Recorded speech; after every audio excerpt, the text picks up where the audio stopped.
कि आप सारे मुकदमे सुन रहे हैं, यहाँ तक के जिस मुकदमे को, फिर मैं बोलूँगा कहीं मेरे पे कोई चार्जेस न लग जाए, जिस मुकदमे को नहीं सुनना चाहिए था, जिसको पिंजरे में ही होना चाहिए, जो देश में नफरत फैला रहा, जो देश में लोगों को लड़ा रहा, गोदी मीडिया का एक एंकर, उसको रात के 12 बजे अदालत खोलकर जमानत दे रहे हैं। हम लोग बोलना नहीं चाहते थे, लेकिन भारत के दलितों को भी अब समझना पड़ेगा, 75 साल से ये हो रहा, उनको स्वतंत्रता नहीं है। वो अगर इस्लाम धर्म स्वीकार कर लें या क्रिश्चियन हो जाएं तो सारी सुविधाएं उनकी छीन ली जाएंगी। तो जो संविधान हमें स्वतंत्रता प्रदान करता है अपने इच्छा के अनुसार धर्म चॉइस करने का, वही संविधान में आप रोक भी लगा रहे, खबरदार जाना मत, अगर गए तो गए।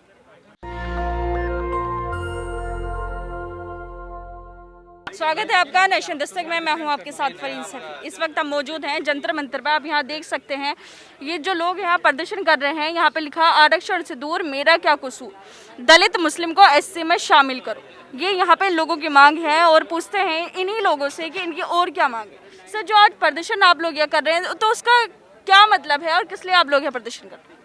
हम लोग प्रदर्शन नहीं कर रहे हैं, हमारे बैनर को देखिए, वो गुहार कर रहे हैं, गुहार धरना।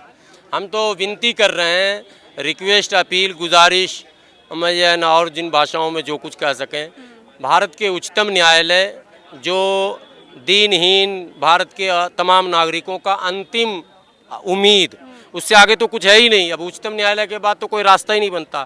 वहाँ 2004 में एक निवेदन विनती, जिसको जनहित याचिका कहते हैं, वो हम लोगों ने दायर किया, तमाम लोगों ने। उसमें यह है कि अनुच्छेद 341 पर जो धार्मिक प्रतिबंध है, जो कि भेदभावपूर्ण है, कलरेबल है, डिस्क्रिमिनेटरी है और अनकॉन्स्टिट्यूशनल भी है, असंवैधानिक है, असामाजिक भी है, और उस पर दुर्भाग्य से इस देश के प्रथम प्रधानमंत्री पंडित जवाहरलाल नेहरू जी ने प्रतिबंध लगाया। पता नहीं उनके दिमाग में क्या था। चलो, एक आदमी गलती करता है। मोदी जी ने तो कई बार कहा कि नेहरू जी की गलती का हम सुधार करेंगे।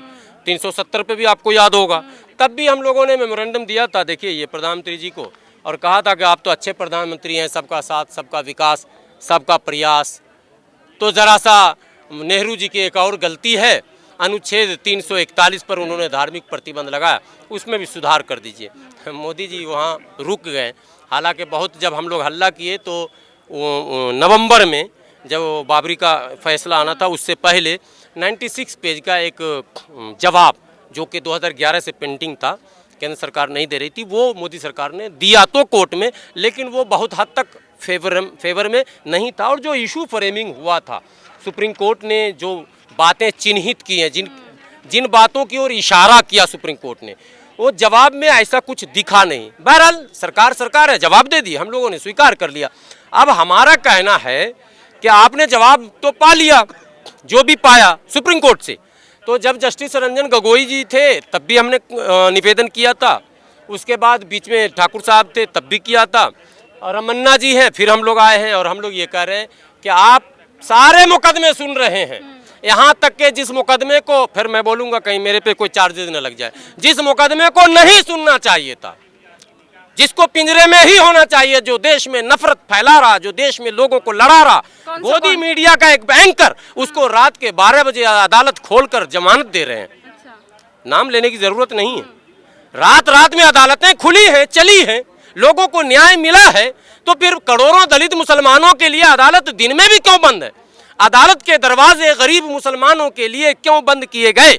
2004 से PIL नंबर 180 जो लगातार आपके यहाँ विचाराधीन पड़ा है, इस पर विचार कब होगा, यही विनती करने, मांग करने हम आए हैं। और अगर आप नहीं करेंगे तो हम कहाँ जाएंगे, यही हमको बता दीजिए कि हम कहाँ जाएंगे। यही डिमांड है। ये देख लीजिए, PIL नंबर, जस्टिस डिलेड, ये बड़ी मशहूर कहावत है, और इसके आगे है जस्टिस डिनाय। आप समझ रहे हैं? तो हमारे लिए तो वही है ना। आप जो लेट कर रहे हैं, तो हम तो लेट गए जमीन में। सच्चर कमेटी ने कहा खत्म, कटोरा आ गया मुसलमान के पास, आप लोगों को पता है। रंगनाथ मिश्रा कमीशन ने कहा 341 पर प्रतिबंध हटाइए, तभी जाकर ये सेक्शन मुख्यधारा से जुड़ेगा।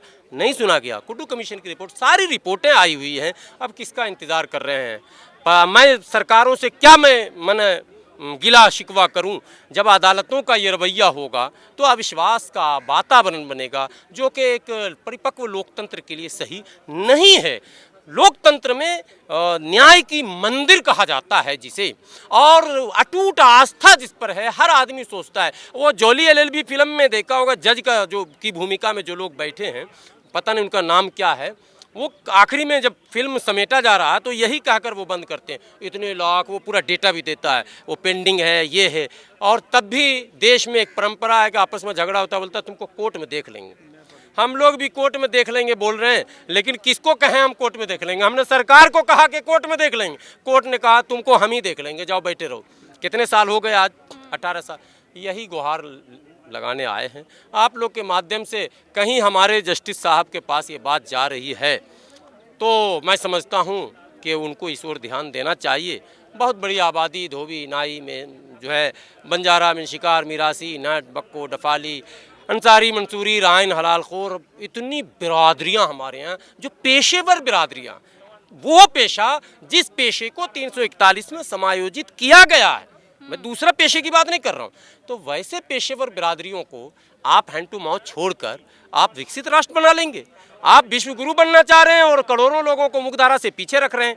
ये मुद्दा राजनेताओं के लिए भी है और हमारे माननीय मुख्य न्यायाधीश के लिए भी है, क्योंकि वो भी भारत के हैं, मुख्य न्यायाधीश हैं, लेकिन देश प्रेम तो है। तो देश में इतनी बड़ी आबादी कटोरा ले लेगी तो देश कहाँ विश्व गुरु बनेगा? इसलिए हमारा विचार किया जाए हमारी स्थिति पर, आर्थिक, सामाजिक, राजनीतिक जो भी है, हम सब जगह पीछे हैं और हमारे पिछड़ेपन के कई कारणों में मुख्य कारण अनुच्छेद 341 पर धार्मिक प्रतिबंध।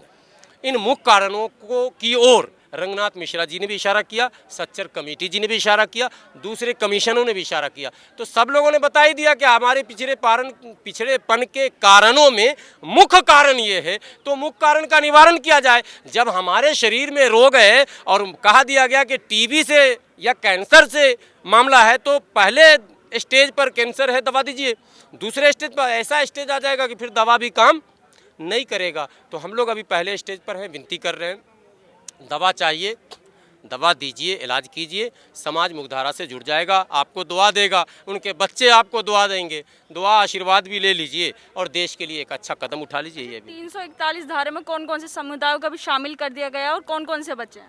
341 में पहले तो जब प्रतिबंध लगा था तो नॉन हिंदू सब नहीं थे, इसमें सिख भी नहीं थे, ईसाई भी नहीं थे, बौद्धिस्ट हिंदू के अलावा जितने भी धर्म है वो लोग नहीं थे। हाँ, लेकिन 1956 में लड़ाई झगड़े के बाद सिखों को शामिल किया गया।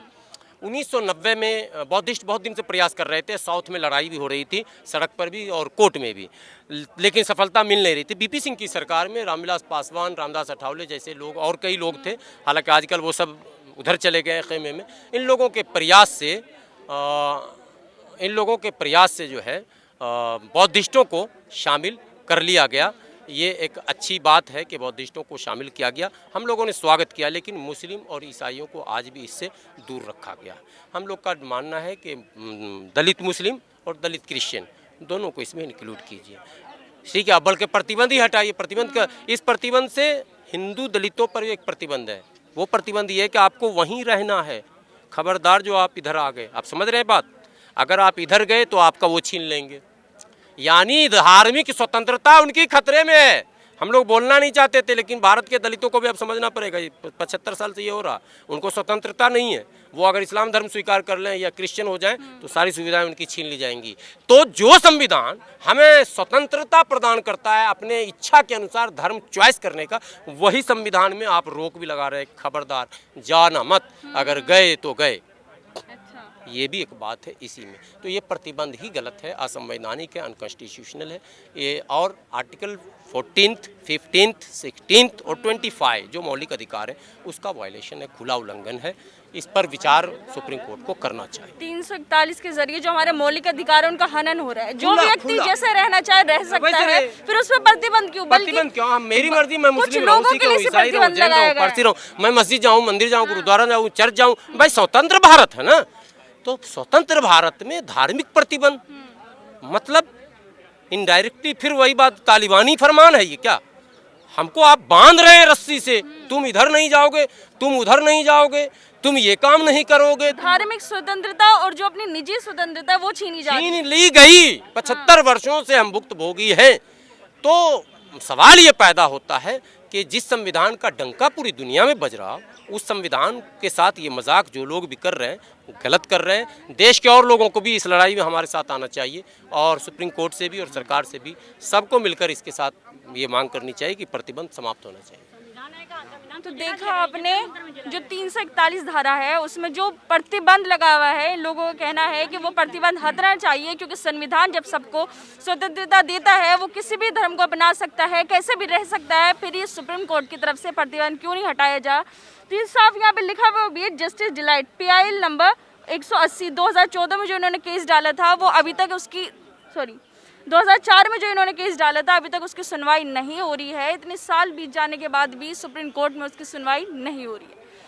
मैं फरीन सैफी, कैमरामैन आशीष के साथ, नेशन दस्तक के लिए। नेशनल दस्तक की आपसे गुजारिश है कि अगर इसको बचाना चाहते हैं तो नेशनल दस्तक को सब्सक्राइब करने के लिए रेड कलर के सब्सक्राइब बटन को दबाएं, फिर बेल आइकन की घंटी दबाएं।